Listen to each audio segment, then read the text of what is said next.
That tagline is going to prove to be ironic. How you guys doing? Joe here, and in today's video we are taking a look at the new FN Reflex. I'm sure you read the title, but still it's good to point it out just in case I pulled the old switcheroo, because I may have brought out the Glocko. No, just kidding. This is out here for comparison's sake today. This is my Glock 17 with the Z barrel, all that good stuff. But FN Reflex came out to compete in the subcompact world. It's late to the game, but does that mean it's bad? Today we're going to check it out. I've spent a few minutes with it. I don't own one. I should buy one because they're not a bad price. This one came from Liberty Arms down in Harrisonburg, Virginia. Check them out. Harrisonburg, Virginia. Google it. Liberty Arms. They'll take care of you. It does come in at about $500, which is about on par for the subcompact carry market. What can you do? $500 seems to be about the sweet spot for a subcompact carry gun nowadays. So let's go ahead and take a look in the box, and you'll see you have the new invisible model. Can't see it at all, but good gun. Just kidding. It's over here in my gun safe. And why is the gun safe on the couch? Well, because I use long guns for home protection, and my handgun is usually just in a holster by me. That's right, kids. Mess with the JoJo, you get the blow from the gun. Get your mind out of the gutter. But yeah, as you can see, this is a pretty nice looking little firearm. Not traditionally in FN style, but not a bad looking gun. Anyways, but we'll start with the box. So you get a spot for the gun, spare mag. So the standard one is an 11 rounder. Second mag is a 15 rounder, so you have some options. You get a flat floor plate for one of the magazines. And you get your books and an activation card, or your book and an activation card. Very nicely written. Nice. So that's good. Get that out of there. Excuse me. And back to the firearm. Steel slide polymer frame, single action trigger, and you're going to notice something when we get into it, and that is that this gun has a party trick. Those of you that are into firearms should be able to tell. Clear. But you should be able to tell from the fact that it doesn't have a removable backplate. What do I mean? Well, this Glock 17 has a removable backplate. That's because this gun is striker fired. This gun is hammer fired, which does put it in a separate class, in my opinion. It also makes that tagline, carry the future, while giving you a hammer fired gun, a little funny, in my opinion. But hammer fired, in my opinion, and apparently FN's opinion, is more reliable. So, you going to fight FN, or are you going to fight me? Please fight FN. They're much bigger than I am. But hammer fired, but looks striker fired. And in the same size package as a Hellcat 365X or a GX4. Don't worry, it won't go off on its own. What do you get for about $500? Well, you get front night sight, rear white sights. Not bad. I like a contrasting image picture. It makes it easier to pick up. I like that it's high vis with the night sight. Front and rear slide serrations. Yes, he's still doing it. Pick rail on the bottom, although it's only one slot, but you can still put a single slot light laser bazooka small child with a machete on it. Standard FN styling on the grip texture. You can see the grip texture is stippled here, but blocky on the front and back. It's a nice change. And you get a gun that actually feels pretty good in the hand. However, you do, if you're over like 2, have to use the finger extension, in my opinion. I don't think a carry gun is effective if you're fumbling with it. So make sure that you're comfortable with it, practice with it, or use the bigger mag plates, because then you can get a firm hand on it. One departure from a standard FN gun is that it is not ambidextrous. Slide lock, slide release is not ambi, and the mag release is reversible, but it's not ambidextrous out of the box. That's probably size constraint as well as probably use case restraint. Again, carry gun. You don't need it to be fully sporterized. You can even see how small the slide lock, slide release is.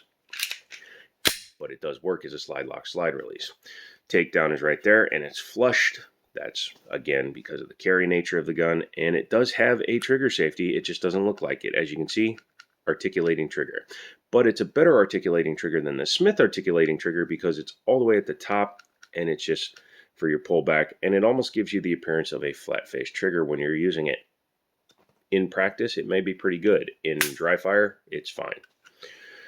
Again, I wish it had a bigger magazine well built into the gun, and so I wouldn't have to use the 11 or 15 rounder with the extensions.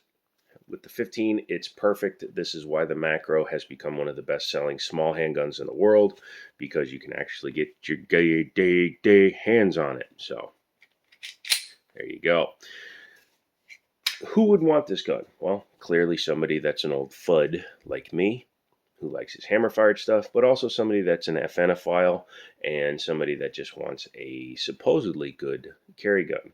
I don't know the full performance metrics on the gun. I know that it has gotten good reviews, but I also know that there's detractors. Has some cool carry gun things done to it, such as the semi-recessed barrel. It's flush fit, but also slightly semi-recessed. So what that means is it allows you to be able to fire the gun even if you're pressed up against somebody. And in the instance and use case for this gun, that is something you want. A gun like, well, the Glock, even with the standard barrel on it, allows just a little bit of the barrel to protrude so that you can push the gun out of battery. And if you can do that, the gun is no longer useful, and it is no longer a gun. It is a pointer. So being able to put it up against somebody because you're in a dark alley, whatever, you're in a defensive position, somebody's pushing up against you, you pull it out right in there, bang. Even though you're pushing on it, you can see how hard I was pushing. I left an imprint in my hand, and the gun was still able to discharge. Let's talk about that trigger pull. It's not a bad one. With the articulating trigger, like I said, it kind of comes down and gives you almost a flat face 90-degree break style thing, and then it just, come on. I'm running into that. I seem to be false resetting this gun quite a bit, but 90-degree style break, and I'm sure it's just me and the way I'm resetting it, because sometimes I short stroke a little bit, but I am hearing a click when I do the reset, yet it's still not going. But the reset is pretty short too. Let me know down in the comments if you have any false resets when you're out shooting it. But yeah, bit of take up, and then it just kind of stops at a wall, and a little bit more break. Reset's nice and short. Again, this isn't a target trigger, but it's probably 4.5 pounds. Close to 5, which is not bad at all. Magazines are drop free. They're made by Metgar, or at least I assume they are, because they are made in Italy. And unless ProMag has decided to build a factory in Italy so that they can make crap mags in another country, well, they're probably Metgar. What shall we take her apart? Show clear, show clear, show clear. Blah, blah, blah, blah, blah. We've already done that, and there you go. You're going to lock it back. And if you have stronger fingers than me, you can easily push it, and then you'll just push the takedown lever into the up position. Not down, up.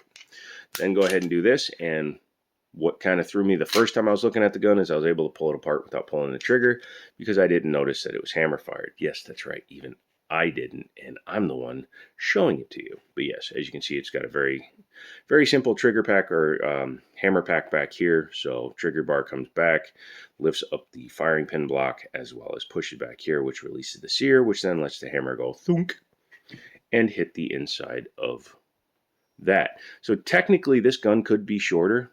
The gun could be as short as the back of the hammer if they'd really wanted to, but they decided to make it a little bit longer to shroud everything. So they could have just had an exposed hammer a la 938, 238, Colt Mustang, Browning, etc. But they didn't. Captive guide rod, which is nice to see. It's a mixture of polymer and metal again. So you have a metal end cap on the inside with obviously a metal spring, but polymer rod on this side. Taking the barrel out, you have just a standard tilting locking action. However, you do have a giant bushing here. I don't know if that's for accurizing or if that's for tightening the barrel. Is it a two-piece barrel? I think it's a two-piece barrel, kids. Yep, I can clearly see it. So from the chamber to the barrel, it appears to be a two-piece, which, again, is not the worst thing in the world, but you see the ridge in there? I think that's from the two-piece. But yeah, that's pretty interesting. There's a little bit of a lightning cut inside of the slide. You can see there, they took some weight out of it. That's just assembly grease, firing pin channel, and your firing pin block. Very standard carry gun stuff. I would put this more in the line of a CSX or an equalizer in terms of its functionality, because those are both hammer-fired guns, but the equalizer from Smith & Wesson is a little bit bigger, but again has a shrouded hammer. Why are shrouded hammers making a comeback all of a sudden? Well, that's a good question, Sandra Lee. And I wish I had a good answer for you, but I'm going to speculate. I'm going to speculate it's because they're more reliable, less likely to drop edge discharges. For those of you that apparently have been living under a rock, the SIG P320 has a reputation for firing. Two things about that, and I've made a short about this. Number one, it's because we have much more media coverage of the problem. And number two, people like to panic and then cause mass hysteria. And because of one, two happens more often. Here's the facts about the SIGs, and I'm talking about it in a different video. Don't really care. There have been 5 times the number of lawsuits against Glock than there has against SIG. Problem is, Glock's lawsuit happened between 1989 and 1998. Internet was in its infancy. Many people didn't hear about it. But 230 versus 40, something like that, in terms of lawsuits. So yes, SIG has had way fewer lawsuits, even though there's way more media coverage. So that is what the media does to you. Don't listen to the media. Listen to me. Anywho, back to it. What do I think of the FN Reflex? Well, my first reflexive instinct is to say, I'd try it. Now, I think there are more options at $500. I think if you spend a little bit more, you can probably get the, all of a sudden my brain just stopped. You can get for another, I think, $60, you can get on sale the Hellcat Pro, which holds 15 with a flush fitting hand grip. You can get a SIG XL with an optics cut. For $499, you can get the Canik Meta MC9 with the optic on it. So you have plenty of options out there. Should you buy the FN? Sure, why not? It's a good gun. But only if you're planning on being an FN fanboy, because as a firearm, I'm sure it's just fine. As a $500 carry gun, well, you're just telling the robber you have a bunch of money. If you have any questions, leave them down below. Any comments, leave them down below. If you own one of these and you get that false reset I was demonstrating, let me know down below. Eat potato chips, drink Coke, do crack, stay in school, eat your vegetables, all that fun stuff. Come back for another video, and as always, I'll talk to you later.